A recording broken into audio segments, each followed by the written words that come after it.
Welcome to millets kitchen. మీకు ఈరోజు సొరకాయ పులుసు చేసి చూంచాలనుకుంటున్నా.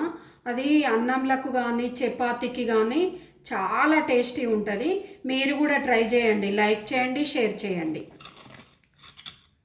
సొరకాయ పులుసుకి కావాల్సినవి సొరకాయ ముక్కలు పొట్టు తీసి ఇట్లా పెద్ద కట్ చేసుకోవాలి. ఒక ఉల్లిగడ్డ పెద్ద కట్ చేసుకోవాలి. ఇది కూడా ఎవరి టేస్ట్కి సరిపడా పచ్చిమిర్చి అండి.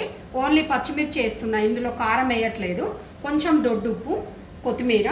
ఇది పల్లీలు వేయించి పొట్టు తీసి ఇట్లా పొడి వేసుకోవాలి. పల్లీల పొడి, ఓన్లీ పొడి. ఇది కరివేపాకు, కొంచెం నానబెట్టిన చింతపండు. సొరకాయ పులుసుకి ఒక కుండ పెట్టి ఆయిల్ వేసిన ఆవాలు, జీలకర్ర,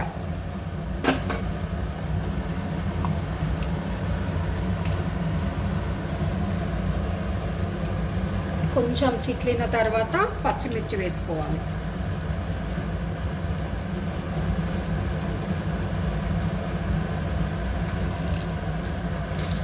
పచ్చిమిర్చి,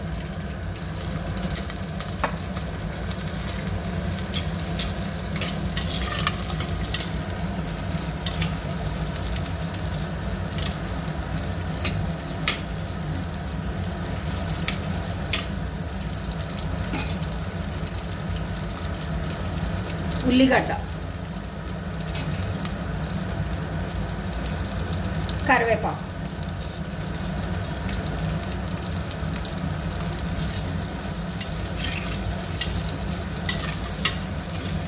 కొంచెం లైట్గా వేగనివ్వాలి.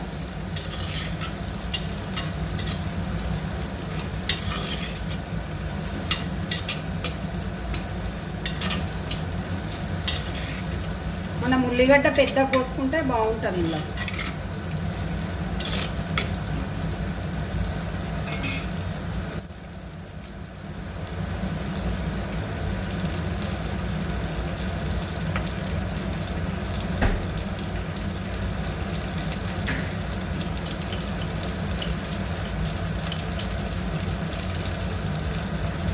కొంచెం అల్లం వెల్లిపాయ పేస్ట్,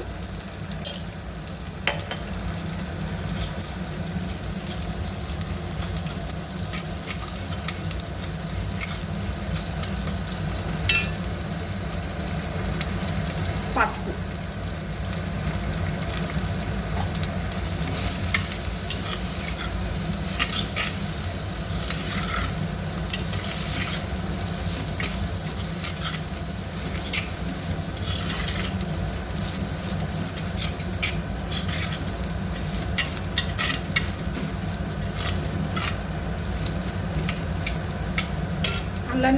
అందులోనే సొరకాయ ముక్కలు,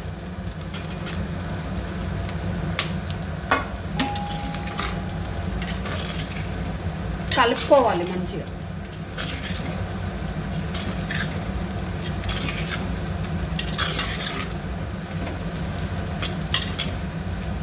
కలుపుకొని మూత పెట్టి ఒక 5 మినిట్స్ మగ్గనివ్వాలి. ఇప్పుడు ఇవి మగ్గిపోయినవి, అందులోనే నేను చింతపండు రసం పోస్తున్నా.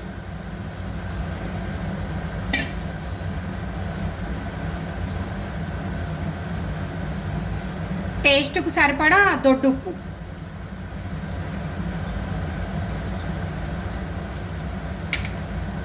ఇప్పుడు ఇది మరగనివ్వాలి మంచిగా. ఒక 7-8 నిమిషాలు మరగాలి. ఇప్పుడు ఇది మరుగుతుంది, అందులోనే కొంచెం బెల్లం వేసుకోవాలి. మీ ఇష్టం, బెల్లమైనా వేసుకోవచ్చు, చక్కెర అయినా వేసుకోవచ్చు. ఒక 1/2 చెంచా మెంతి పిండి, చిన్న స్పూన్తోనే కొంచెం పల్లీల పొడి, కొత్తిమీర,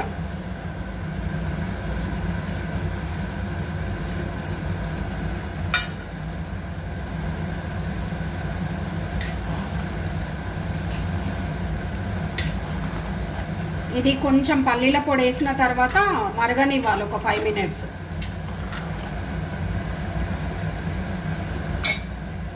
మూత పెట్టేసి మరగనివ్వాలి. ఇప్పుడు మనకి ఇది రెడీ అయిపోయింది. పల్లీల పొడి, మెంతి పొడి, బెల్లం వేసుకున్న తర్వాత ఒక 5 మినిట్స్ ఉడికించుకోవాలి. ఇప్పుడు ఇది మనకు రెడీ అయిపోయింది సొరకాయ పులుసు. బంద్ చేస్తున్న స్టవ్. ఇప్పుడు మనకి ఇది రెడీ అయిపోయిందండి సొరకాయ పులుసు. ఇది అన్నంలోకి చాలా టేస్టీ ఉంటుంది. మీరు కూడా ట్రై చేయండి. చప్పడిపప్పు కలుపుకొని సొరకాయ పులుసు పోసుకుంటే చాలా టేస్టీ ఉంటుంది, మంచిగా ఉంటుంది. ఇందులో కారం వేయొద్దు, ఓన్లీ మిర్చితోనే చేసిన నేను.